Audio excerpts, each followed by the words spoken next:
네, 시작할게요. 저희 지난 시간에 폐기물 관리 계통 앞부분에 폐기물 수거에 대해서 설명을 드렸었 부분이고, 오늘은 적환장에 대해서 설명을 하도록 할게요. 그래서 페이지는 57페이지고요.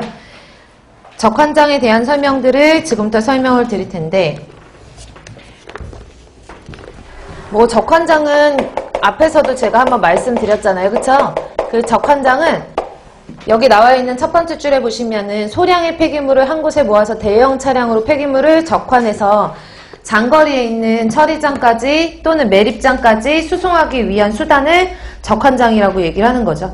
그러니까 우리가 쓰레기가 소량 나오는 곳이 있어요. 대량 나오는 곳에는 적환장 설치 못하나요? 설치해도 상관은 없지만 보통은 폐기물이 조금씩 나오는 곳에다가 적환장을 설치하는 게 원칙이에요. 그래서 폐기물이 소량으로 나오는 곳에 얘를 만약에 소량으로 나오는 거를 한 번씩 처분장으로 계속 왔다 갔다 하려면은 운반 거리도 길어지고 운반 비용도 늘어나잖아요. 그러니까 계속 왔다 갔다 할 수가 없게끔, 하지 않게끔 소량의 폐기물들을 한 곳에다 모여가지고 대량이 되게 만든 다음에 대량의 폐기물을 처리장까지 가는 거예요. 그러면 대량의 폐기물로 한 곳에다 모아야 되니까 이런 모으는 장소가 필요하겠잖아요. 그쵸? 얘가 이제 적환장이라고 보시면 되고, 이 적환의 방법은 쌓을 적자를 쓰는 거고 트랜스퍼, 이게 바꾼다라는 개념으로 보시면 되죠. 그래서 소량의 폐기물이 이렇게 작은 차량에 실려 있으면 이 작은 차량에 있는 폐기물을 적환장에 가서 큰 차량으로 옮겨서 싣는 거예요. 그러니까 여기 차량에서 여기 차량으로 직접 이렇게 싣는 방법도 있어요. 그럼 이런 것들은 우리가 직접 적환이라고 얘기를 하거든요. 그러니까 적환을 하는 방법 중에서 직접 투하 방식이라고 얘기를 하고요. 그 다음에 저장 투하라 그래서 차량에다 직접 옮겨 싣는 것이 아니라 폐기물을 여기서 운반을 해갖고 와가지고 적환장에 가가지고 폐기물을 조금씩 이렇게 쌓아놓는 거예요. 쌓으면서 불도저 같은 걸로 밀어가지고 압축도 되고, 그 다음에 어느 정도의 그 폐기물 부피 감량 같은 것도 효과가 있게끔 이렇게 저장을 할 수 있는 그런 적환장도 있어요. 이거는 저장 투하 방식이라고 하거든요. 어쨌든가 위에 있는 직접적으로 큰 차량에다가 투하를 하는 직접 투하 방식도 있고, 저장해서 투하를 하는 저장 투하 방식도 있고, 얘를 두 개를 짬뽕해가지고 병용하는 직접 저장 투하 방식도 있어요.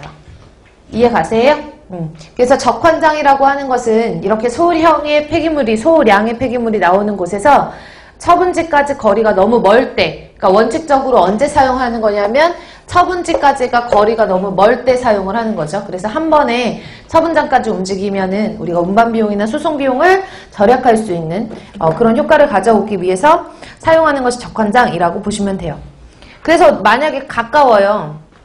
소량의 폐기물을 여기 처리장까지 가는데 기껏해야 2km, 3km 정도밖에 안 된대요. 그러면 적환장을 설치를 하는 것에 대한 어떤 환경에 미치는 영향, 이런 것들도 크잖아요. 그쵸?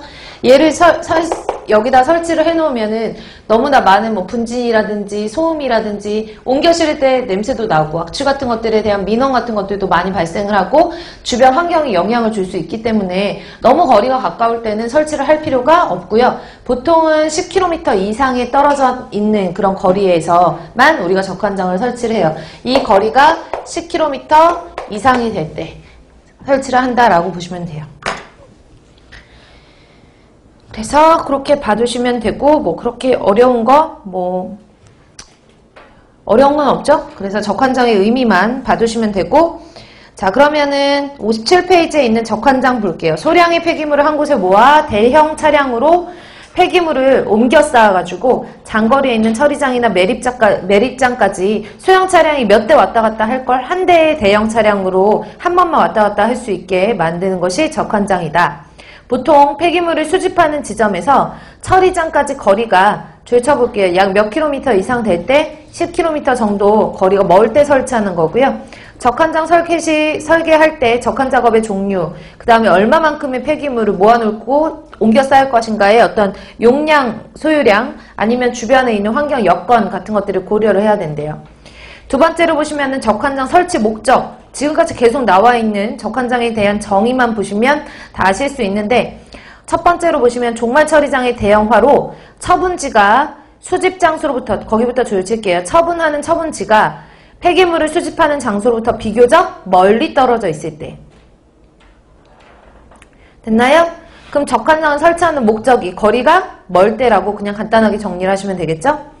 그 다음에 두 번째, 압축이나 분쇄 등에 통해서 쓰레기 용적을 축소해서 운송 효율을 극대화하기 위해 설치한다라고 되어 있어요. 이게 무슨 말이냐면 적한장을 설치할 때는 가장 첫 번째로는 거리가 멀 때예요. 두 번째는 소형 차량 사용할 때. 그럼 소형 차량을 사용한다는 얘기는 쓰레기가 소량이라는 얘기잖아요. 그쵸? 쓰레기가 소량 발생할 때. 이럴 때 보통 적환장을 설치를 하거든요. 그리고 원칙적으로는 이제 적환을 할 때에는 압축 장비가 없는 차량일 경우에 생각을 해보세요. 여기 차량이 있는데 여기에 차량에 압축 장비가 없대요. 그럼 쓰레기를 그냥 다 올려놓으면 부피가 클 거 아니에요. 그런 것들을 여기다 적환을 할 때 적환장에서 저장 투하를 해버리면 압축과 파쇄 같은 것들이 되거든요. 일명 전처리가 되는 거죠. 원래 우리가 이 채로 처리장에 가가지고 기본적으로 파쇄라든지 선별이라든지 이런 전처리를 하는데 그런 전처리가 적환장 내부에서 되니까 압축 장비가 없는 차량을 사용할 때 없는 차량 사용 시 압축 차량이 없는 그런 차량 같은 것들을 사용을 하면 무조건 적환장을 설치해야 된다. 그건 아니지만 적환장을 설치했을 경우에 압축이라든지 아니면 선별이라든지 파쇄라든지 이런 전처리 같은 것들을 같이 할 수 있으니까 효율적이다. 이런 거를 위해서 우리가 설치를 한다라고 봤어요. 그리고 설치하는 목적, 쓰레기가 어떨 때? 소량 나올 때. 그럼 쓰레기가 소량 나온다는 얘기는 주택단지가 크다는 얘기예요? 적다는 얘기예요? 적다는 얘기고 인구 밀도가 높아요? 낮아요? 낮다는 얘기예요. 그래서 보통은 인구 밀도가 저밀도, 사람들이 많이 살지 않은 저밀도 거주 지역에 설치하는 것을